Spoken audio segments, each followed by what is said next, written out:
Assalamualaikum warahmatullahi wabarakatuh. Alhamdulillah nahmaduhu wa nasta'inuhu wa nastahdihi wa nastaghfiruh wa nu'minu bihi wa natawakkalu alayhi wa na'udzu billahi min shururi anfusina wa min sayyiati a'malina may yahdihillahu fala mudilla lahu wa may yudlil fala hadiya lahu. Ashhadu an la ilaha illallah wahdahu la syarika lahu wa anna Muhammadan abduhu wa rasuluh al-mab'uts rahmatan lil alamin. Arsalahu Allah basyiran wa nadhira bayna yaday as-sa'ah fa adda al-amanah wa ballagha ar-risalah wa nasaha al-ummah wa jahada fillahi haqqa jihadih. Allahumma salli wa sallim wa barik ala habibina wa syafi'ina wa zukhrina wa qudwatina wa uswatina Muhammad ar-rahmatil muhda wa ni'matil musda wa ala alihi wa sahbihi wa man tabi'ahu wa nasarahu wa wala, amma ba'du. Yang dihormati tuan-tuan imam, tuan-tuan Bilal, jawatan kuasa surau, tuan-tuan haji, puan-puan hajah, muslimin muslimat yang dirahmati oleh Allah Subhanahu wa taala sekalian, alhamdulillah kita ucap syukur pada Allah Subhanahu wa taala kerana pada malam ini Allah Subhanahu wa taala mengizinkan kita untuk kita bersama dan kita menyambung pembacaan kitab bidah. Malam ni kita sambung pada hadis yang seterusnya, iaitu hadis yang keempat. Riwayat Al-Barra bin Azib. Al-Barra bin Azib berkata, "Ma ra'aitu min dhi limmatin fi hullatin hamra ahsana min Rasulillah sallallahu alaihi wasallam lahu sya'run yadribu mankibaih ba'ida, yani bu'aida ma bainal mankibain lam yakun bil qasir wala bil tawil." Baik, aku tidak pernah melihat orang yang memiliki rambut limmah dengan memakai pakaian merah lebih tampan daripada Rasulullah sallallahu alaihi wasallam. Baginda memiliki rambut yang mencecah kedua-dua belah bahunya, kedua-dua bahu baginda bidang. Baginda bukan seorang yang rendah dan bukan juga seorang yang tinggi. Hadis ni hadis riwayat Imam Muslim, Abu Daud dan At-Tirmizi. Tirmizi kata hadis ni hasan sahih. Baik, tuan-tuan dan puan muslim-muslimat yang dirahmati oleh Allah Subhanahu wa taala sekalian, dalam kitab ni dia akan ada hadis-hadis yang kita jumpa dia seakan-akan sama. Nanti kita akan baca laju sikitlah dan ada yang berbeza sedikit. Baik, hadis ni kita seperti mana hadis yang telah kita baca sebelum ini, bahawa yang pertama disebut tentang rambut Nabi sallallahu alaihi wasallam, iaitu rambut Nabi ni ada tiga keadaan: wafrah, limmah, jummah.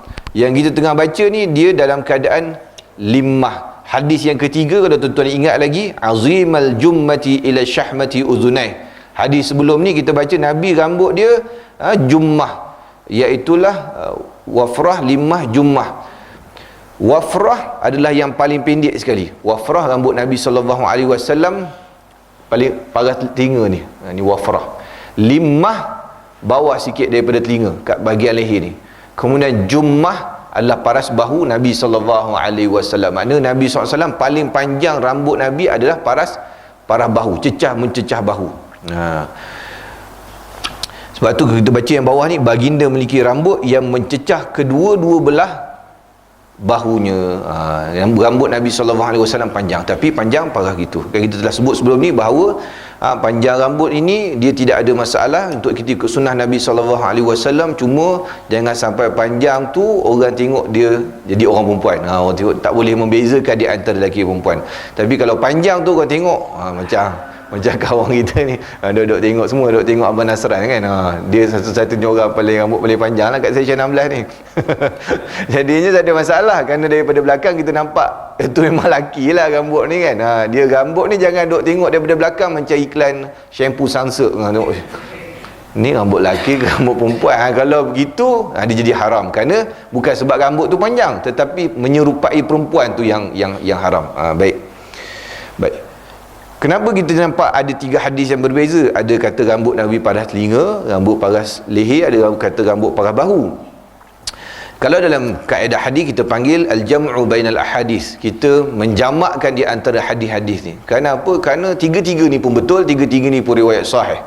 Kenapa jadi keadaan gini? Kerana sahabat yang meriwayatkan hadis daripada Nabi ni, boleh jadi yang pertama kali dia tengok Nabi, dia kata waktu tu Nabi rambut paras ni.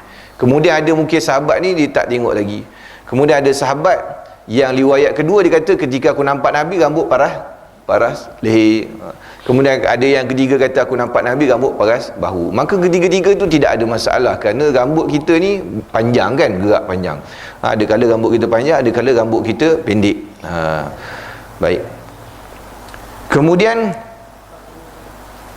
ma ra'aitu min dhilmati fi hullatin hamra. Nabi SAW rambut panjang dan memakai pakaian warna merah. Dan aku tak pernah tengok, kata Al-Bara' bin Azib, orang yang lebih handsome daripada Nabi, rambut panjang sampai ke bahu, kemudian pakai baju warna merah, pakai pakaian warna merah. Baik.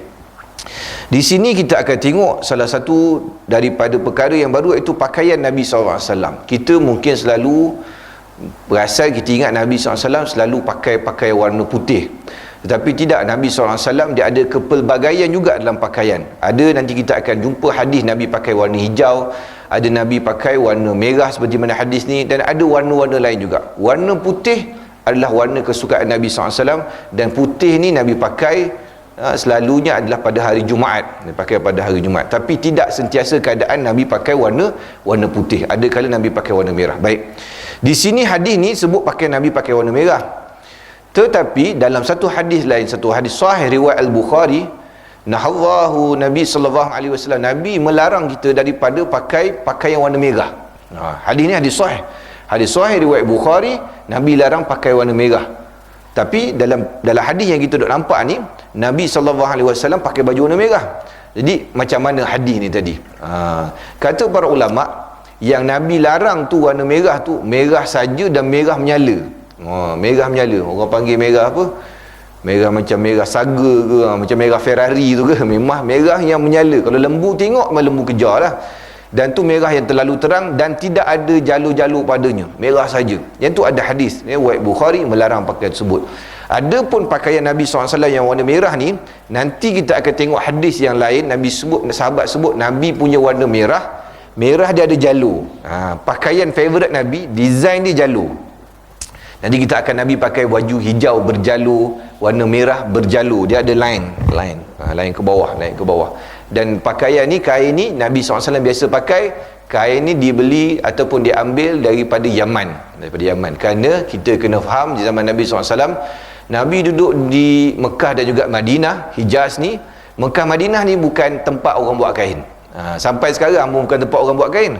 Sebab tu tuan-tuan pergi Mekah ke Madinah, tuan-tuan beli jubah made in China juga, jubah dia. Walaupun beli, kata saya beli ni dekat depan Masjid Nabawi ni, dia cuba cek belakang dia, made in China juga. Kerana apa? Kerana Mekah dengan Madinah, Saudi ni bukan kerja buat kain, bukan main business dia buat kain. Orang buat kain ni orang belah Yaman. Orang belah Yaman buat kain. Sebab tu kain kebanyakan kita ni dapat pengaruh, kita pakaian kita ni banyak pengaruh daripada orang Yaman juga tuan-tuan. Baju Melayu, kain pelikat ni bukan daripada pakaian kita. Tok nenek kita dulu-dulu tu tak pakai kain pelikat, dia pakai seluar kan. Kain pelikat ni datang kemudian dan dibawa oleh pedagang-pedagang Arab. Dan juga ada yang kata pelikat ni dia nama daripada sebahagian daripada puak India lah kan. Nama India tu nama India pelikat kan. Dan kita pun memang nampak yang selalu pakai kain ni geng-geng belah India belah sana lah kan. Lepas tu tuan-tuan tengok sampai sekarang geng tu pakai kain. Baik. Baik, kain. Dan Nabi SAW ni, pakaian merah Nabi SAW ni yang Nabi pakai, satu dia ada jalur, kedua Nabi pakai dia warna pudar. Nanti kita akan tengok hadis-hadis Nabi SAW. Pakaian Nabi ni jarang nampak pakaian yang baru. Kebanyakan pakaian Nabi ni pudar, dah lama pakai, dah selalu basuh. Kerana apa? Kerana Nabi SAW pakaian dia tidak banyak macam dalam almari kita, ada baju macam-macam kan, boleh pilih, kejap nak pakai baju ni, kejap nak pakai baju ni. Pening bukan sebab tak ada baju, tapi tak tahu nak pakai baju apa. Kita sampai mikir kan, tuan-tuan, saya kadang-kadang kita mikir kan, besok ada meeting kat sini, apa pakaian sesuai nak pakai ya? Kita duduk mikir, okay, baju batik warna ni ke, yang ni bunga warna ni ke, kita nak pakai baju kemeja ke, duduk mikir. Tapi Nabi SAW pakaian dia tidak banyak, hanya ada beberapa helai sahaja pakaian Nabi SAW yang Nabi pakai secara berulang, yang menyebabkan Nabi punya pakaian ni dia akan nampak pudar. Tetapi Nabi SAW walaupun pakaian dia tidak baru, pudar, dan ada bahagian-bahagian yang berjahit, yang Nabi SAW jahit sendiri, tetapi Nabi SAW tetap nampak tampan. Kenapa? Kerana kemas ni dia tidak semesti baju yang baru. Kadang-kadang orang tu pakai baju yang lama tapi dijaga, dia iron dan semua, nampak kemas cantik. Dan Nabi SAW begitu. Al-Bara' bin Azib kata, aku tak pernah nampak orang yang tuan-tuan bayangkan Nabi SAW rambut panjang sampai bahu, pakai baju warna merah, jubah warna merah. Kulit Nabi SAW putih. Orang kulit cerah ni bila dia kena dengan warna merah, dia nampak berseri kan. Di kulit ni kena tengok pakaian juga tuan-tuan. Dia tak semua baju kita ni jenis warna ni kena dengan kulit kita. Sebab tu ada orang yang suka pakai serta-serta warna. Kalau tuan-tuan tengok geng-geng belah Afrika kan, dia orang punya baju semua meriah, warna kuning, warna oranye, warna merah-merah, warna cerah-cerah warna dia. Kalau tuan-tuan tengok geng-geng Afrika ni kan. Kenapa? Kerana kalau dia pakai warna gelap, hilanglah dia tu kan. Sebab geng-geng ni memang gelap dia memang gelap lah kan. Orang panggil gelap midnight. Memang gelap betul, tak nampak apa kan. Jadinya kalau dia pakai warna gelap juga, jadi dia tak nampak dia punya timbul dia tu kan. Jadinya maka mereka pakai baju warna cerah. Jadi kalau kita pula pakai baju warna cerah-cerah, kuning-kuning ni, orang dia tengok pelik dia ni kan. Ni kain lebih baju buat langsir ke apa, buat baju je ni jadi cerah-cerah gini. Jadinya ikut warna. Dan Nabi SAW ni bila orang kulit putih ni pakai baju warna merah, maka dia sangat cantik. Kata Al-Bara' bin Azib, aku tak pernah tengok orang yang lebih handsome macam gini. Dan kedua-dua bahu baginda bidang ini dengan maksud Nabi SAW merupakan seorang yang mempunyai tubuh yang agak sasa. Kalau kita hari ni kita kata abang sadar lah, maknanya badan dia agak tegap juga.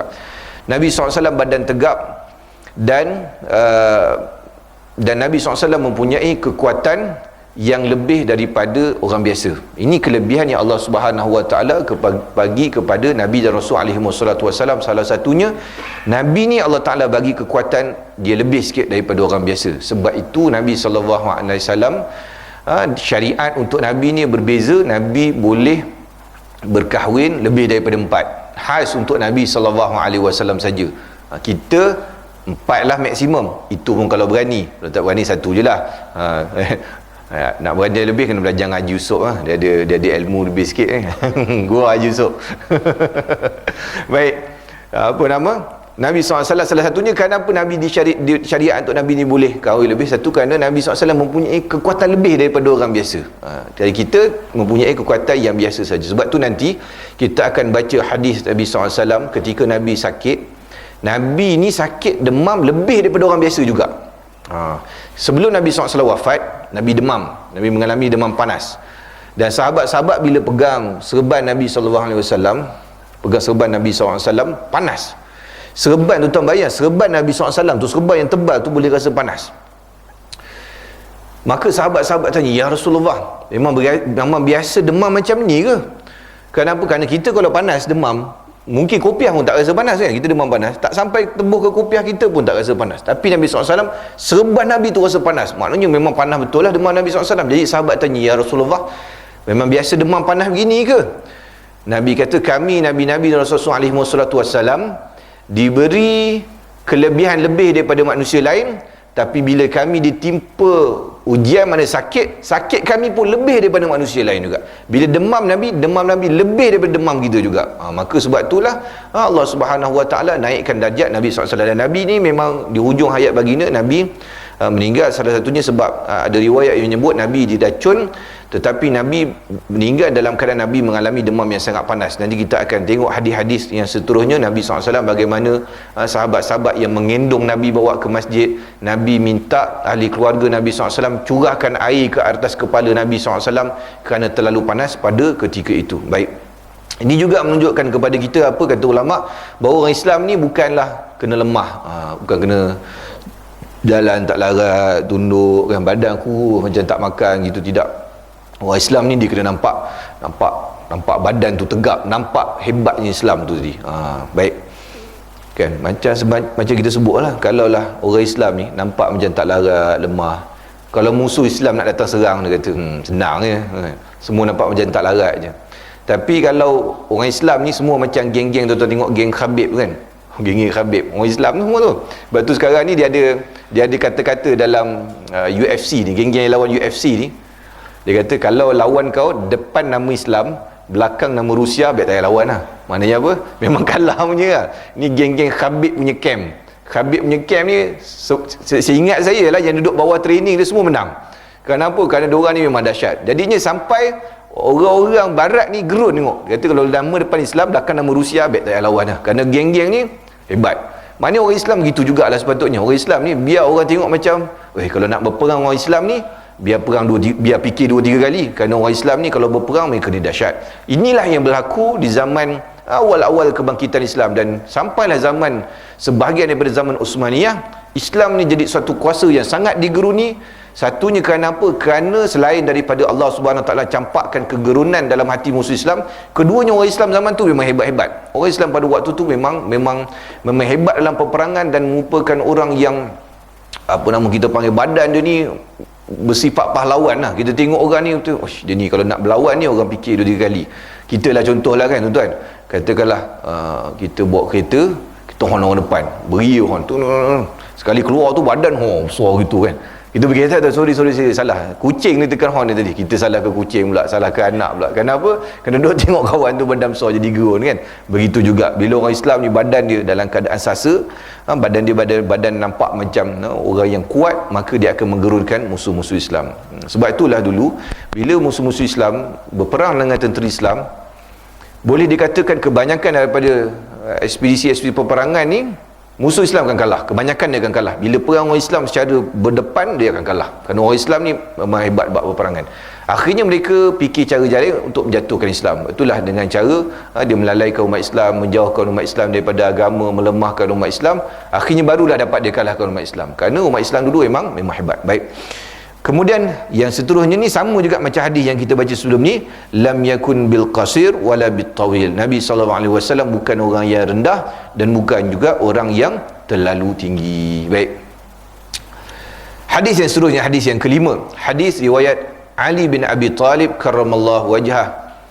Lam yakun Nabi SAW bit tawil wala bil qasir, syasnul kaffaini wal qadamain, dahmur ra'si dahmul karadisi, tawilul masrubah, idza masya takaffa'a yatakaffa'u takaffu'an takaffiyan, ka'annama yanhattu min sababin lam ara qablahu wala ba'dahu mislahu sallallahu alaihi wasallam.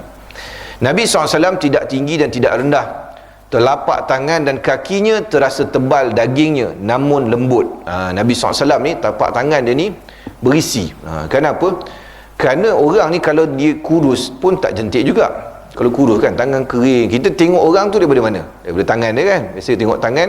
Sebab tu dulu orang nak pilih menantu, dia tengok tempat tangan. Orang dulu-dululah kan, tengok tangan. Dia kata kalau tangan kasar ni dulu, rajin buat kerja, boleh buat menantu. Dululah. Sekarang ni kalau kerja tangan kasar ni, kerja buruh ni kan, tak boleh buat menantu ni. Orang nak tangan lembut, yang duk tekan komputer je dia tak jadi. Atau macam sahabat kita tekan kamera je, tangan lembut. Tak apalah, ini pendapatan besar ni, okey kan. Dulu orang tengok pada tapak tangan. Kerana tapak tangan ni orang boleh nampak seseorang itu punya kepribadian, pekerjaan dan sebagainya. Bila kurus sangat, dia tak cantik tangan kurus. Ataupun bila gemuk sangat pun tak cantik juga. Kan baru ni bila mengundi, orang semua duk tunjuk gambar jari kan. Ambil gambar jari, kononnya dah mengundi lah, dia dah tunaikan kewajipan. Tapi ada satu lagi orang perasan, bila tunjuk gambar jari, kena komen kat bawah tu, kau kena diet ni, nampak jari pun dah gemuk. Cincin pun dah tak boleh nak keluar kalau masuk ada tu. Jadi Nabi SAW tidaklah terlalu gemuk, tidaklah gemuk, tetapi tangan Nabi ni tebal, isi dia tebal. Tebal tetapi lembut tapak tangan Nabi SAW. Sebab tu sahabat-sahabat yang pernah salam dengan Nabi semua kata tangan Nabi ni lembut, tak pernah rasa macam orang lain biasanya. Kerana zaman tersebut, tuan-tuan kena ingat tu zaman manual. Semua orang guna tangan tu, orang lelaki duk pasang ladang kuda lah, duk tebang pokok lah, semua duk pakai tangan ni, berperang guna tangan. Tetapi Nabi SAW tangan dia tebal dan lembut, sahabat-sahabat kata. Baik, namun lembut, kepalanya besar, tulang sendinya besar. Baik, kepalanya besar ni, dahmur ra'si ni, kepala besar ni, kalau kita, bahasa kita kepala besar ni, degil lah besar kepala kan. Tapi ni bukan maksud besar kepala. Baik, kata para ulama' dia dua maksud. Satu, kepala Nabi SAW dengan badan dia tu sesuai besar dia tu. Kerana apa? Kerana tadi kita sebut badan Nabi SAW ni tinggi, dan Nabi ni dada dia besar, dada dia bidang. Jadi kepala Nabi dengan badan itu sesuai. Kenapa? Kerana ada orang yang kadang-kadang kepala dengan badan dia nampak tak balance kan. Kadang-kadang yang geng-geng duk pergi gym sangat ni pun satu hari kan. Duk buat gym, makan protein apa semua, dah kita nampak dah macam tak kena dah. Kepala dia kecil, badan dia besar, kaki dia kecil balik kan. Jadi macam pelik lah begitu. Tapi Nabi SAW dia punya susunan tu kepala dengan badan dia sesuai. Satu, itu maksud para ulama. Keduanya, Dahmur Ra'si ni kata para ulama menunjukkan kepala kepada bijaknya Nabi SAW. Kerana orang Arab dulu bila sebut kepala besar ni, dia maksud dia bijak. Orang yang kepala besar dia bijak. Kalau kita ni besar kepala tu degil lah kan. Orang kata besar kepala budak ni kan, baru masuk kerja dah buat perangai macam-macam. Besar kepala orang panggil. Tapi kalau kepala besar, kalau ada orang Arab, bagi dia bijak. Kalau orang sebut kepala besar, dia orang yang bijak. Dan Nabi SAW merupakan seorang yang bijak lah. Dan mustahil, sifat mustahil bagi Nabi-Nabi dan Rasul-Rasul SAW yang Allah Ta'ala utus mempunyai lemah fikiran. Mustahil. Kerana manusia-manusia yang Allah Ta'ala pilih ni, mereka ni adalah manusia yang terpilih, yang special, kerja dia sampaikan dakwah, risalah dakwah yang datang daripada Allah SWT. Jadi orang yang nak buat kerja dakwah ni mestilah orang yang paling bijak. Kenapa? Kerana dia nak berhadapan dengan kaum dia, nak sampaikan dakwah kepada kaum dia. Kalau orang tersebut orang yang mempunyai lemah dari sudut fikiran dia, maka payahlah orang ni nak berhadapan hujah dengan kaum dia. Sebab tu kita kata mustahil bagi Nabi-Nabi Rasulullah SAW mempunyai sifat lemah. Jadi lemah dari sudut fikiran. Maka Nabi SAW kepala besar ini dimaksudkan dengan bijaknya baginda Nabi SAW. Ada orang kata sebenarnya daripada kepala ni memang boleh nampak pun sebenarnya orang ni dibijak ke tak kan. Ada orang kata yang dahi luas ni biasa dibijak. Macam-macam lah, wallahu alam. Baik. Kemudian tulang sendinya besar. Tulang sendi Nabi ni besar. Tulang sendi ni besar menunjukkan apa tuan-tuan? Menunjukkan orang ni kuat. Kalau tulang sendi dia besar menunjukkan orang ni kuat. Tak percaya? Tuan-tuan tengok geng-geng atlet. Geng-geng atlet ni lain tuan-tuan. Tuan-tuan tengok tangan dia pun tuan-tuan dah ngeri dah. Ni besar tuan-tuan. Saya dulu ada seorang kawan, dia ni ustaz, tapi dia buat kerja pelik sikit. Dia ustaz, dia kagat tentera lah. Kemudian dia buat kerja pelik sikit, dia pergi masuk kursus asas komando. Dia memang ambil basic course komando tu, dan memang dia dapat green beret tu, memang dia dapat komando punya tu lah. Tapi dia ustaz. Kemudian dia ada short sikit lah lepas tu kan. Tapi kita tengok dia ni, kita tengok gaya fizikal dia dengan lengan dia, dengan tangan dia ni, kita nampak tangan dia ni ada sendi kat sini, nampak macam besar kat sini. Memang nampak. Mana kita kata dia ni memang orang yang dah di-train hebat lah. Sebab tu kita nampak dia nampak fizikal dia tu kuat. Dan Nabi SAW begitulah. Sendi-sendi Nabi ni nampak besar dan nampak kuat. Kemudian Nabi ada dipanggil Tawilul Masrubah. Tawilul Masrubah. Apa yang dimaksud dengan Masrubah? Nabi mempunyai bulu yang tumbuh di dada hingga pusatnya lebar. Baik, Masrubah ni dia sebenarnya dia adalah bulu halus. Bulu halus bermula daripada ujung tengkuk. Ke tengkuk kita ni ujung tu ada lekuk kan. Biasa kalau tak ada lekuk tu mana ada obesity lah. Dia dah hilang lekuk tu. Dia ada lekuk sikit kat sini. Daripada lekuk ni sampai ke pusat bulu halus tu dipanggil Masrubah. Kita orang Melayu tak ada lah bulu ni. Biasanya kalau ada tu mesti atuk dia ada DNA lain. Mungkin nenek dia kahwin dengan Pakistan jual kapet ke apa ke, dia dapat lah ada DNA geng-geng bulu ni kan. Kalau tidak orang Melayu, orang Jawa dia memang tak ada lah bulu ni. Bulu halus dia panggil Masrubah. Kebiasaan orang Arab ni mempunyai bulu yang tebal di dada, banyaklah bulu dia. Tetapi Nabi SAW dia ada bulu halus saja di antara tengkuk dia ni, pangkal tengkuk dia sampailah ke pusat tegak lain tu, yang tu dipanggil Masrubah. Maknanya itu yang paling cantik. Kalau bulu dada banyak sangat pun tak cantik jugalah kan. Saya dulu ada kawan dia memang jenis berbulu sikit, macam pangan dan bulu kan. Kita duk panggil dia macam-macam lah, orang duk gelor ke dia lah kan, kerana bulu dia. Jadi tak berapa cantik. Yang paling cantik sekali adalah Masrubah macam Nabi SAW. Dan kalau tak ada lah, tak boleh buat apa kan. Ni Nabi SAW Allah Ta'ala anugerahkan kepada dia. Sebab tu kita kata Nabi SAW ni Allah Ta'ala jadikan dia dalam secantik-cantik keadaan fizikal dia, dan juga dalam keadaan bukan sekadar fizikal tetapi dalam sudut akhlak dia pun paling cantik juga. Ada seorang penyair Al-Hasan nama dia, dia buat syair dia, cuba saya tak ingat lah lafaz matan syair dia. Dia kata seolah-olah Nabi SAW ini fizikal dia ni macam dia yang design sendiri. Seolah-olah macam itulah, saya terjemahkan. Macam kita, kalaulah Allah Ta'ala bagi peluang kita, boleh design sendiri diri kita ni. Macam kita modify kereta lah. Aku nak tukar depan ni pasang ni, belakang pasang spoiler ni, sport rim nak kasih besar. Kita nak make up ikut kita suka. Cantik lah kan? Mana kalau kita ni, kalau Allah Ta'ala boleh ubah, aku nak, ya Allah aku nak hidung mancung sikit, mata nak bagi macam gini sikit. Nabi ni, penyair tu kata, dia kata seolah-olah Nabi ni dia ikut macam dia nak keadaan dia tu. Keadaan Nabi SAW tu fizikal dia sangat sempurna. Baik. Kemudian idza masya takaffa'a, apabila baginda berjalan, pergerakannya condong ke hadapan seakan-akan sedang turun ke tempat yang rendah. Baik, kenapa tuan-tuan tengok ada takaffa'a, ya takaffa'u, takaffu'an, takaffiyan ni? Maksud dia sama je, cuma kaedah bahasa. Periwayat ada yang guna bahasa begini, ada periwayat yang guna bahasa begini, tetapi dia merujuk pada maksud yang sama, takaffa'a, iaitu Nabi bila berjalan dia akan condong sikit ke hadapan seakan-akan sedang turun ke tempat yang rendah. Nabi bila berjalan, satu, Nabi jalan dengan agak laju, sebab tu dia panggil Nabi berjalan macam orang turun bukit, macam laju sikit, tapi taklah laju sangat, cuma laju. Dan Nabi bila jalan, nanti kita akan tengoklah hadis lain, Nabi bila jalan ni tapak kaki dia memang letak cantik. Nabi jalan condong sikit ke depan, laju, dan tapak kaki tak cantik. Berjalan ni tuan-tuan sekalian, dia sebenarnya melambangkan peribadi orang juga.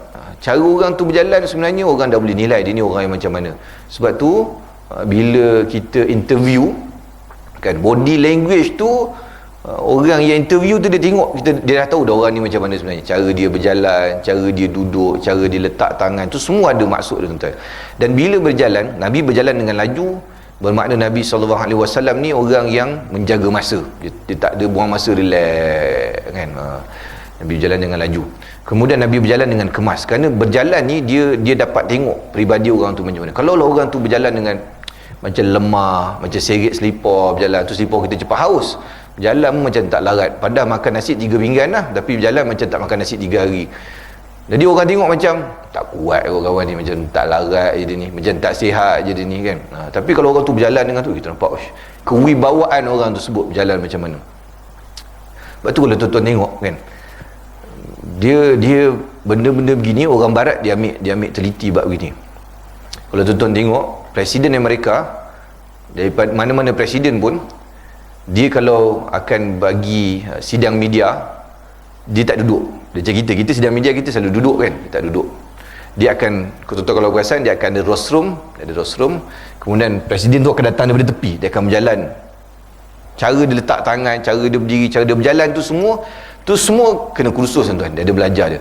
Kenapa dia bersalam begini? Kalau tuan-tuan perasan, Presiden mereka dalam kebanyakan negara yang lemah dia akan salam begini.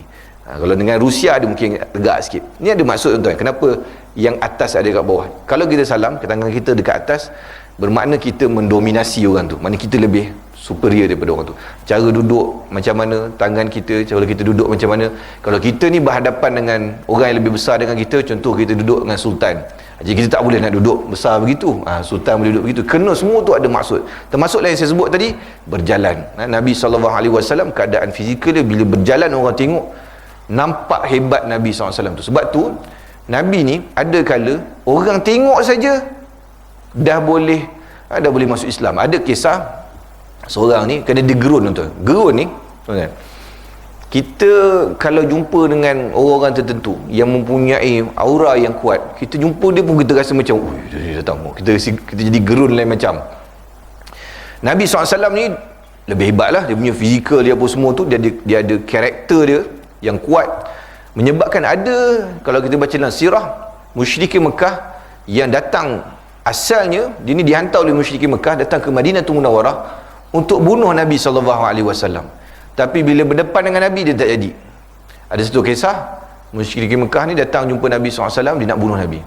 Nabi tahu dia nak bunuh Nabi. Allah Ta'ala telah wahyukan kepada dia. Nabi datang kepada dia, Nabi peluk dia, terus lemah dia, tolong lah, terus mengucap 2 kalimah syahadah. Kenapa? Kerana kehebatan karakter yang ada pada Nabi SAW. Karakter ni satu benda yang penting untuk jadi pemimpin tuan-tuan. Karakter. Dia tak semua orang ada karakter untuk jadi pemimpin. Pemimpin ni kalau tengok pemimpin-pemimpin ni hebat, memang dia ada karakter dia, pakaian dia, cara berjalan dia, cara dia duduk, cara dia bercakap dengan orang, cara dia dengar orang cakap, cara dia tengok. Ini semua memainkan peranan dalam membentuk karakter tu dan menyebabkan orang akan hormat kepada dia. Kadang-kadang kalau orang tu tak berapa sangat pun akan menyebab, walaupun orang tu tak berapa hebat pun sebenarnya, tapi kalau dia ada karakter tu, orang akan jadi macam kagum, nampak hebat pada dia. Tapi ada juga orang yang dari sudut fizikal dia tak berapa sangat, tetapi tetap kagum kerana dia memang orang yang betul-betul hebat lah. Contohnya antaranya, kita baca dulu Syekh Ahmad Yasin, almarhum Syahid Syekh Ahmad Yasin, pengasas Hamas. Ini orang yang duduk atas wheelchair, tuan-tuan, duduk atas wheelchair, tetapi kerana kata-kata dia, pengaruh dia yang sangat kuat, menyebabkan Israel gerun dan bunuh dia. Kenapa? Kerana takut sangat pada dia, takut, walaupun orang tu duduk atas wheelchair saja. Baik. Kemudian mana tadi? Apabila baginda berkata, tidak pernah aku lihat orang yang setanding baginda sama ada sebelum kelahirannya atau selepas baginda Nabi SAW wafat. Sayyidina Ali kata, aku tak pernah nampak orang yang macam Nabi SAW sebelum Nabi lahir ataupun selepas Nabi SAW wafat. Tak ada nampak orang begitu. Baik. Ali bin Abi Talib, hadis yang seterusnya, hadis yang ke-6 sama macam hadis yang ke-5, dan kita tengok kepada hadis yang ke-7. Ali bin Abi Talib bercerita mengenai sifat Nabi sallallahu alaihi wasallam, lam yakun Rasulullah sallallahu alaihi wasallam bitawilil mumarrid, ay yani al mumarrid, wala bil qasiril mutaraddid, wa kana rab'atan min al qaum, wa lam yakun bil ja'dil qatat, wala bis sabti, kana ja'dan rajilan, wa lam yakun bil mutahham, wala bil mukaltham, wa kana fi wajhihi tadwirun. Rasulullah SAW tidak terlalu tinggi dan tidak pula terlalu rendah. Baginda bertubuh sederhana dalam kalangan kaumnya, sederhana. Bitawilil mumaggad wala bil qasir mutaru wala kana baik. Wa kana rab'atu minal qaum. Nabi SAW bertubuh sederhana dalam kalangan kaumnya. Bertubuh sederhana ni maksudnya tidak juga gemuk dan tidak juga kurus. Rambut Nabi SAW tidak keriting bergulung. Walam yakun bil ja'dil qatat wala bis sabti. Nabi SAW rambut dia tidak terlalu keriting bergulung ataupun tak juga lurus kaku. Keriting bergulung ni adalah rambut yang betul-betul keriting lah. Macam kita duk tengok geng-geng Afrika ni rambut keriting. Kita duk tengok ada orang Arab. Orang Arab pun kadang-kadang kebanyakan mereka pun mempunyai rambut yang keriting juga. Lepas tu tuan-tuan tengok geng-geng yang ni, kadang-kadang orang pergi, tuan-tuan jumpa dia dekat Bukit Bintang, ada yang rambut macam macam afro tu kan, kerana rambut dia keriting gitu. Kerana memang ada sebahagian daripada orang Arab memang mempunyai rambut yang keriting macam tu. Kemudian tidak juga lurus kaku. Keriting pun tidak, lurus tegak sangat pun tidak. Dan rambut Nabi SAW adalah ikal beralun, ataupun kita panggil di tempat kita ikan mayang lah kan. Kalau ikan mayung tu ikal mayang. Maknanya rambut yang kalau dia panjang, dia akan ada beralun-alun sedikit. Dan itulah rambut yang paling cantik. Dan kita orang Melayu ni ada rambut ikan mayang ni kan. Rambut kita kalau panjang, ada rambut jadi ikan mayang. Dia nak cuba try blur rambut panjang, dia baru nampak rambut tu kadang-kadang. Kalau pendek-pendek ni dia tak nampak kan. Kalau ada rambut lagi lah. Kalau tak ada rambut tak boleh nak blur panjang lah. Baik. Badan Nabi SAW tidak gemuk dan bentuk wajahnya tidak bulat tetapi membujur. Rambut Nabi SAW, badan Nabi SAW tidak gemuk dan wajahnya tidak bulat. Badan Nabi SAW, dadanya dan perutnya lebih kurang sama sampailah Nabi wafat. Dadanya dan perutnya lebih kurang sama. Kita dulu dulu dada dengan perut ni sama, tapi lama kelamaan perut tu pergi ke depan dan tidak toleh ke belakang lagi kan. Bila perut tu makin besar, kadang orang tanya, kena buatan orang ke ni? Dia kena santet ke apa ni jadi begini ni? Rupanya tidak, bukan santet. Itu adalah penangan kedai makan yang ada dekat Bandar Baru Bangi ni macam-macam kan. Dan kita pun orang surau memang makan banyak kan. Jadi kita tahu dah mesti nasi lemak kan, mesti nasi lemak lagi kan. Saya punya nasi lemak. Jadinya bila makan banyak sangat itu yang jadi perut ke depan. Dan Nabi SAW nanti kita akan baca bab makan Nabi SAW. Nabi ni orang yang sangat jarang kenyang, dan Nabi makan makanan yang sangat, kita kata bukan makanan yang mewah, roti-roti yang keras saja kita akan baca. Baik. Dan Sayyidina Umar Khattab tak suka orang gemuk. Sayyidina Umar Khattab, kalau orang yang buncit sama Sayyidina Umar ni, Sayyidina Umar akan sebat perut dia. Sebab tu sahabat-sahabat dulu memang tak gemuk lah. Dan yang gemuk di zaman Nabi SAW ada geng musyrikin Mekah. Geng musyrikin Mekah gemuk. Kalau tuan-tuan baca Abu Jahal orang yang gemuk. Abu Jahal orang yang gemuk. Dia cuba nak ejek Nabi SAW nak buat sujud, tak boleh sujud dia. Kalau sujud tak naik kawan tu. Kenapa? Kerana memang betul-betul besar. Betul besar. Kalau dia sujud dia turun, memang dia tak naik lah. Memang kalau tuan-tuan tengok cerita Star Wars tu, Jabbar the Hutt kan. Jabbar yang badan besar tu, macam tu lah dia badan besar dia. Tapi sahabat-sahabat Nabi SAW semua kurus. Bahkan menjadi sifat yang tidak cantik kepada Nabi kalau Nabi gemuk, tak cantik. Kenapa? Bukan tak cantik dari sudut fizikal. Dia akan nampak tak cantik kerana badan gemuk ni orang akan sinonimkan dengan kuat makan. Dan kuat makan adalah sifat mazmumah. Sifat mazmumah. Ada orang yang memang badan dia besar, ada orang yang memang badan dia besar. Tapi kebanyakan kita badan besar sebab kuat makan. Kuat makan. Bila contohlah kita makan kenduri ni, ada nasi lebih. Nampak kawan kita tu sihat sikit, makan-makan ni, nampak macam lapar ni kan, nampak macam badan sihat, kuat makan, kita bagi ke dia. Sebab apa? Kita duduk nampak badan besar ni memang kuat makan. Tadi je Nabi-Nabi tak boleh kuat makan. Kerana kuat makan dia akan mengeraskan hati, menguatkan nafsu, melemahkan badan, menguatkan syahwat. Jadinya bila nampak badan besar ni, dia tidak kena dengan sifat Nabi dan Rasul alaihi wassalatu wasallam. Lebih-lebih lagi Nabi Muhammad sallallahu alaihi wasallam. Kita ni memang tempat makan lah tuan-tuan kan. Saya ingat dulu security rumah saya tu Sulaiman, nama dia, orang Pakistan. Masa mula datang kurus je ke Sulaiman ni, kurus je. Tapi lama-lama duduk Malaysia, Sulaiman ni saya dah tengok badan dia besar betul sekarang ni. Dah lain lah. Kerana apa? Kerana penangan nasi kat Malaysia ni, nasi dengan lauk kita dengan apa semua ni menyebabkan kita ni jadi besar. Baik. Kemudian Nabi bentuk wajahnya tidak bulat tetapi membujur. Kerana bila kita sebut dari Nabi ni orang yang paling kacak. Orang kacak muka dia tidak bulat tuan-tuan. Bulat ni tak handsome. Dan kalau tuan tengok kan, tuan-tuan tengok orang yang berlakon TV, orang yang berlakon iklan kan, selebriti, tuan-tuan tengok muka dia tak bulat. Muka dia tak bulat. Muka dia mesti ada jawline. Dia mesti dia ada jawline. Orang yang lagi ada bentuk shape kat sini, ada line jawline, muka petak-petak, muka ni boleh jadi model. Tapi kalau muka macam saya ni, macam piring tetak air ni kan, muka bulat-bulat gini, memang tak boleh aku jadi model lah. tak kena muka gitu kan. Kerana dia tak cantik. Dari sudut pandangan tu, dia bukan perfect lah nampak. Dan Nabi SAW ni tidak bulat muka dia. Siapa yang bulat tuan-tuan? Geng-geng yang bulat muka ni. Kalau tuan-tuan baca hadis, Nabi sebut muka yang bulat seperti mana ka'annahu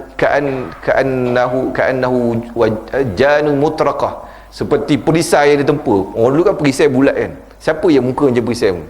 Geng-geng Ya'juj Ma'juj. Ya'juj Ma'juj muka dia bulat-bulat. Nabi sebutlah hadis. Jadi bulat ni muka dia tidak cantik. Nabi muka dia tidak bulat. Nabi muka dia membujur, oval, panjang ke bawah, cantik. Muka dia shape. Kan kalau kita lukis kan, siapa yang pandai melukis kan? Aswira pandai melukis kan? Lukis kan, kalau lukis kan orang akan buat shape muka kan bentuk oval. Biasa lukis karakter kan. Kalau orang buat bulat ni apa? Buat tayar kereta orang buat bulat lah kan. Tapi kalau muka orang akan lukis oval. Kerana itulah muka manusia yang paling cantik sekali. Dia memanjang ke bawah. Baik. Abyadu musyrabun, yakni musyrabun ad'ajul ainain ahdabul ashfar jalilul mushashshash wal katid ajradu dhu masrubatin syasnul kafaini wal qadamain. Kulitnya putih kemerah-merahan. Ini adalah kulit Nabi SAW, kulit yang paling cantik sekali, putih kemerah-merahan. Matanya hitam pekat dan bulu matanya lentik. Nabi SAW mata dia tu bulat penuh, cantik, dan hitam dia adalah hitam pekat. Maka bila Nabi mata dia hitam pekat, kita boleh sebut di sini bahawa mata yang paling cantik adalah mata warna hitam, bukan mata warna hijau, bukan mata warna biru. Mata paling cantik mata warna hitam. Kenapa? Kerana Nabi SAW manusia yang paling cantik Allah Ta'ala cipta, mata dia warna hitam. Kita rasa macam ada ni sikit kan ciri-ciri tu, mata hitam je lah, yang lain tak ada lah. Dapat mata hitam sikit jadi lah. Baik. Kemudian dan bulu mata Nabi SAW lentik. Bulu mata ni panjang dan lentik. Ini bulu mata Nabi SAW. Dan Nabi tidak perlu melentikkan bulu mata dia. Mana tak perlu pakai apa nama alat apa panggil? Maskara. Saja nak test tuan-tuan. Maskara tu dah gulung nak bagi naik mata tu kan. Nabi tak perlu begitu. Memang mata Nabi ni automatik, bulu mata dia cantik, melentik macam tu. Ada orang-orang yang kadang tertentu kita tengok memang automatik bulu mata dia cantik kan. Ada bulu mata yang nipis, ada yang tebal. Saya ni kategori bulu mata yang tajam-tajam ke bawah. Dulu saya punya level bulu mata ni tebal dan tajam ke bawah sampai dia mengganggu pemandangan saya. Sampai dulu lah kan. Jadi saya terpaksa potong sikit dulu kerana jadi gelap kat bawah ni dulu. Jadi dia tegak panjang dulu gitu kan. Dia macam Big Bird dalam Sesame Street tu lah. Betul gitu. Jadinya Nabi SAW panjang dan melentik, memang cantik mata Nabi SAW. Tulang sendinya gagah dan kuat, bahunya bidang, badannya bersih daripada bulu dan rambut. Maksud dia bulu yang ada tu ada di tempat dia. Seperti mana saya sebut tadi, masrubah, janggut. Dia tak ada bulu bersepah macam kita kan. Kadang-kadang cukur ada kat sini, ya dekat sini, kat sini. Tiba-tiba dekat leher satu, tiba dia kita bergaul, ada bulu kat belakang pula satu. Bulu bersepah kan kita ni kan. Jadinya Nabi ni tak ada bulu bersepah macam kita. Bulu dia ada dekat tempat yang sepatutnya dan dia nampak kemas dan cantik. Telapak tangan dan kakinya terasa tebal. Baginda memiliki bulu lebat yang panjang dari dada sampai ke pusat. Telapak tangan dan kakinya tebal. Idza masya taqalla'a ka'annama yanhatu fi sababin wa idza iltafata ma'an baina katifaihi khatamun nubuwah wa huwa khatamun nabiyyin ajwadun nasi sadran wa asdaqun nasi lahjatan wa alyanuhum 'ariqatan wa akramuhum 'ishratan marrahu badihatan habah wa man khalatahu maghriqatan ahabbah yaqulu na'ituhu lam ara qablahu wala ba'dahu mislahu sallallahu alaihi wasallam. Apabila Nabi SAW berjalan, pergerakannya kelihatan tegap, iaitu kakinya diangkat dengan kekuatan seolah-olah baginda sedang turun di lereng yang curam. Nabi jalan, Nabi angkat tutup, kemas. Apabila baginda berpaling, kedua-dua bahunya berpaling serentak, iaitu seluruh badannya turut berpaling. Kalau ada orang datang Nabi SAW tegur, Nabi akan pusing terus. Ini cara Nabi akan berikan tumpuan. Ini adab tuan-tuan. Bila orang bercakap dengan kita dan kita kena palingkan badan kita, dengar orang tu bercakap. Kalau orang tu bercakap dengan kita, kemudian kita duduk tengok macam ni je, kita bagi perhatian jugalah, tetapi nampak macam tak sepenuhnya bagi perhatian kan. Tuan-tuan, kalau orang bercakap dengan kita, dia tengok macam ni, dengan orang tu cakap dengan kita, dia tengok macam ni. Apa perasaan tuan-tuan? Orang yang tengok macam ni tu nampak macam dia bagi perhatian apa yang kita nak cakap, sampai dia pusing badan dia. Nabi SAW begitulah. Bila ada orang datang nak jumpa dengan Nabi, nak cakap dengan Nabi, Nabi akan pusing seluruh badan dan bahu dia akan menghadap orang yang bercakap tu. Dia adab bila kita dengar orang bercakap. Ni orang kita kadang salam pun tak nak tengok muka. Ni pun perangai kan, salam tak tengok muka. Salam tengoklah muka kan. Tengok muka, nampak ikhlas sikit salam tu. Ini salam macam orang bergaduh tapi orang suruh dia berbaik kan. Baiklah apa semua, yelah, maaf lah, tapi macam gini kan, dia tak ikhlas nampak. Bila kita salam, biar kita tengok muka orang tu, senyum kalau boleh. Baik, di antara kedua-dua bahu Nabi SAW terdapat khatamun nubuwah, iaitu tanda kenabian bagi para Nabi. Nanti kita akan ada satu bab khas yang bahas berkaitan dengan khatamun nubuwah ni. Apa yang dikatakan khatamun nubuwah, saiz dia macam mana, warna dia macam mana, dia kulit yang macam mana. Khatamun nubuwah ni secara ringkas saya sebut bahawa setiap Nabi dan Rasul SAW ya Allah Ta'ala utus, semua ada cop, seolah-olah macam ini memang sah, datang daripada Allah Subhanahu Wa Ta'ala, utusan Allah Ta'ala. Semua Nabi-Nabi dan Rasul-Rasul SAW tanda kenabian dia dekat tangan kanan, dekat lengan tangan kanan. Semua Nabi-Nabi SAW. Tetapi Nabi SAW tanda kenabian dia duduk kat belakang ni, di antara kedua bahu, baina katifaih, di antara kedua bahu ni, kemudian ada letak dekat situ tanda kenabian. Sebab tu nanti kita akan baca hadis ketika sahabat-sahabat nak tengok tanda kenabian Nabi, mereka saja duduk tengok belakang, kerana Nabi pakai jubah yang collar dia besar kan zaman tu, collar besar.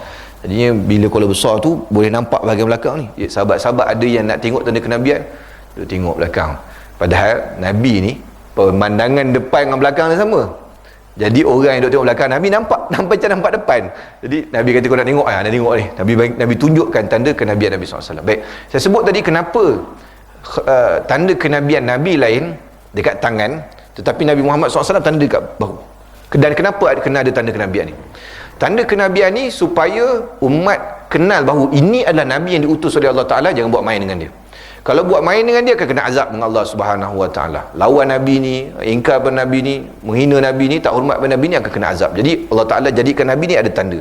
Kalau sengaja lawan, dah tahu memang betul tanda Nabi ni dia ada, lawan juga kena azab seperti mana umat-umat dulu.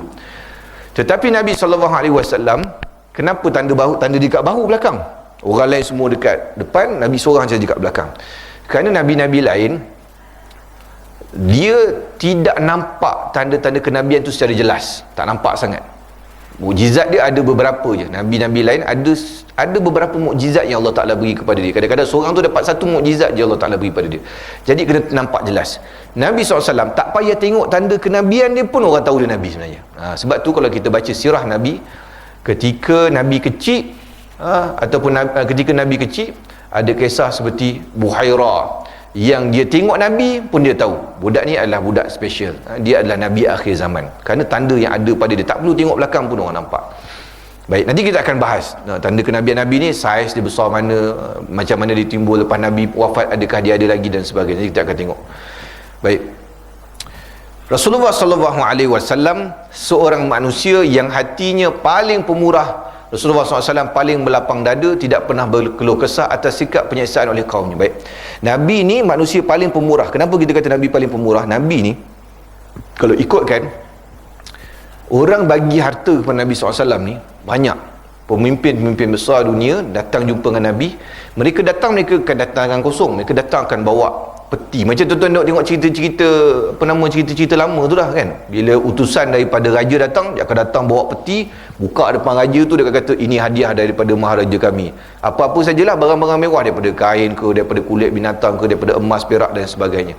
Nabi pun begitu juga. Nabi didatangi oleh pemimpin-pemimpin besar kawasan setempat, datang jumpa Nabi SAW. Tu dekat Masjid Nabawi, dia ada satu ustuanah, satu tiang, yang tiang bahagian tengah tu, itu adalah tiang di mana Nabi SAW akan jumpa dengan delegasi-delegasi luar. Baik, saya nak sebutnya, delegasi-delegasi luar ni selalu datang jumpa Nabi, dan mereka bawa hadiah jumpa Nabi SAW. Tetapi hadiah yang sampai kepada Nabi ni, Nabi tak simpan pun. Nabi dapat, tak sampai petang, habis dah bagi korang ni, bagi ke Baitul Mal, bagi kepada umat yang memerlukan, habis dah. Nabi tak simpan apa pun ada yang pada dia. Sebab tu kita baca hadis pada bulan Ramadan, Nabi SAW sedekah laju seperti mana angin yang lalu. Kan hadis tu kan, kita duduk dengar ustaz-ustaz tazkirah, Nabi punya pemurah bulan Ramadan, sedekah seperti mana angin yang laju. Bulan lain selain bulan Ramadan, sedekah tapi laju juga, cuma Nabi dapat bagi, mungkin petang Nabi bagi kan, Nabi bagi. Tapi bulan Ramadan Nabi dapat tu macam angin lalu, dapat tu bagi, dapat tu bagi, tak sempat singgah kepada, tak sempat singgah dalam rumah Nabi SAW. Itu disebut Nabi paling pemurah. Nabi tak kisah sangat pasal bab dunia ni, kerana bukan satu benda yang dikejar oleh bagi Nabi SAW. Kemudian Rasulullah SAW paling berlapang dada. Nabi berlapang dada ni, Nabi tidak menyimpan dendam pada umat dia. Sebab tu kita baca sirah ketika Nabi SAW pergi dakwah ke Taif kan, dan kita pun tahu kisah bagaimana Nabi ni, orang Taif tolak dakwah Nabi, dan budak-budak dia baling batu. Malaikat Jibril ni punya marah kepada penduduk Taif, sampai offer pada Nabi untuk terbalikkan, untuk empapkan gunung atas penduduk Taif. Tapi Nabi kata, Allahumma hdi qaumina fa innahum la ya'lamun. Janganlah, ya Allah, bagilah petunjuk pada kaum aku, sungguhnya mereka tak mengetahui. Dan Nabi kata pada Jibril, tak payahlah hantam pada orang Taif ni batu-batuan, gunung-gunung kepada mereka. Dan akhirnya kerana Nabi SAW berlapang dada ni tadi, menyebabkan Taif ni datang lahirnya ramai ulama'-ulama' di Taif. Dan di sana terletaknya makam sahabat Nabi SAW yang hebat, iaitulah Abdullah bin Abbas, yang juga merupakan sepupu Nabi SAW.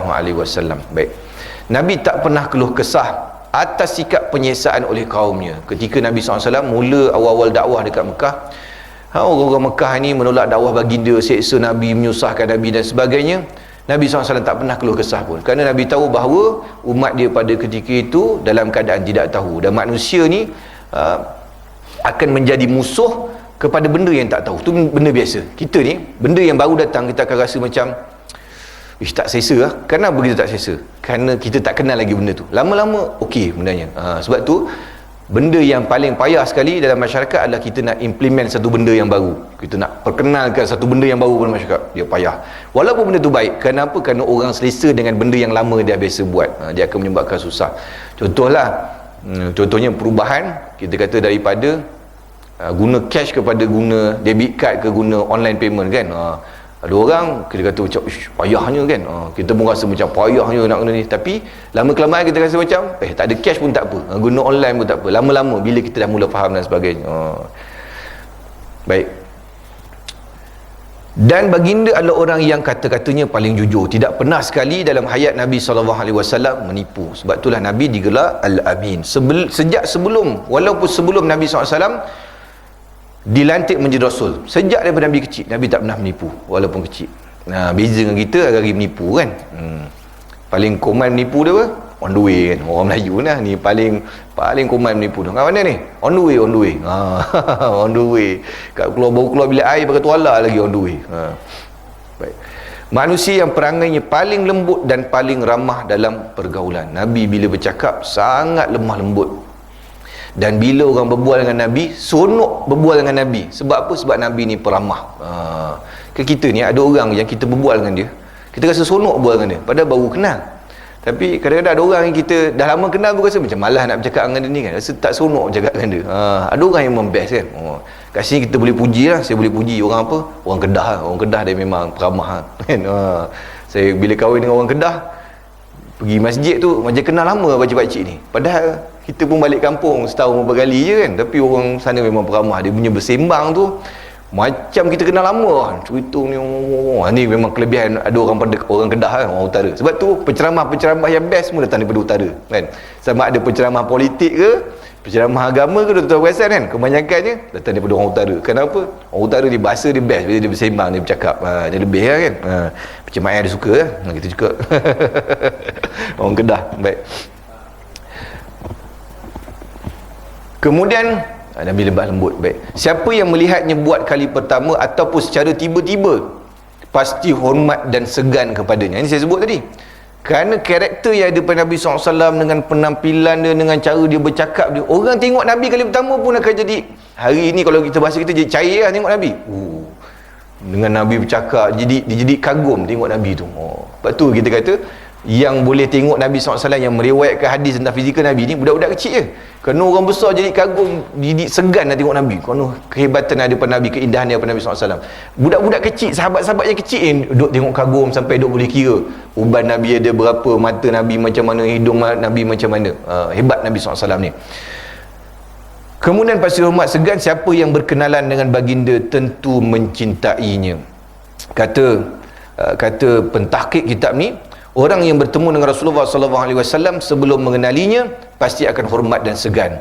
Dan apabila dia sudah bergaul dan mengenal Nabi SAW, maka terbuktilah keindahan akhlak Nabi SAW sehingga dia sangat mencintai baginda. Orang yang mencintai sifat Nabi SAW tentu berkata, bahkan kita dah tengok beberapa riwayat dah, sahabat-sahabat kata, aku tak pernah tengok, belum pernah aku melihat seorang yang setanding dengan baginda, sama ada sebelum kelahirannya ataupun selepas Nabi SAW wafat. Tak ada orang yang boleh ganti perfect macam Nabi SAW ni. Sebab tu kita kata tadi, hadis ni sebut tentang siapa yang berkenalan dengan baginda tentu mencintainya. Sebab tu kita baca hadis, sahabat-sahabat ni cinta pada Nabi ni gila-gila istilah dia. Satu duri tertusuk pada Nabi pun dia tak reda. Dia punya cinta Nabi ni gila-gila.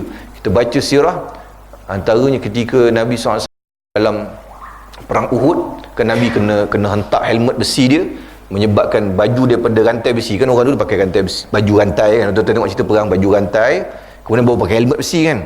Jadinya ketika Nabi kena pukul dengan musyrikin Mekah, hentak dengan musyrikin Mekah, rantai-rantai besi tu dipecah, kemudian dia masuk dalam kulit Nabi SAW. Jadi sahabat-sahabat ni punya cinta pada Nabi, dia rasa macam tak sesuai tangan dia ni untuk nak ambil tangan benda yang ada pada muka Nabi yang mulia ni. Punya cinta pada Nabi, sampai sahabat Nabi ni Abu Ubaidah Al-Jarrah, kalau tak salah saya, dia guna gigi dia untuk keluarkan besi-besi yang ada pada muka Nabi SAW ni. Sampai tahap macam tu sekali, keluarkan daripada gigi dia, ambil daripada muka Nabi SAW, sampai gugur gigi depan dia ni. Tetapi walaupun gigi dia gugur, kerana berkatnya dia memuliakan Nabi SAW, sahabat-sahabat kata Abu Ubaidah Al-Jarrah ni, dia handsome sepanjang hayat dia sampai dia mati, walaupun gigi tak ada. Kenapa? Kerana berkat daripada Nabi SAW. Ni sahabat-sahabat cinta pada Nabi sampai tahap begitu, tuan-tuan.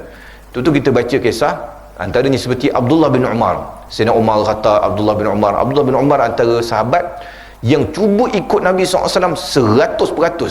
Kenapa? Kerana dia cinta kepada Nabi SAW. Mana lorong Nabi lalu, dia lalu. Mana, bahkan sampai mana tempat Nabi pernah buang air kecil, dia akan buang air kecil kat situ. Sampai tahap macam tu sekali mereka cinta kepada baginda Nabi SAW.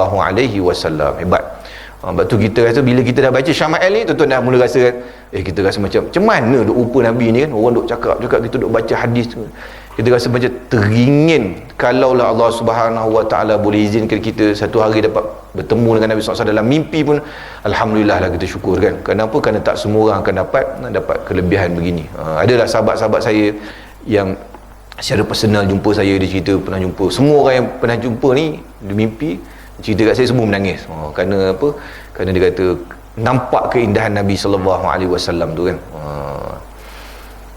Wallahu a'lam. InsyaAllah habis sekarang ni. Nanti kita akan sambung lagi pada kuliah yang akan datang. Mudah-mudahan apa yang kita baca pada malam ini dapat memberi manfaat kepada kita semua dan dapat menambah kecintaan kita kepada baginda Nabi SAW.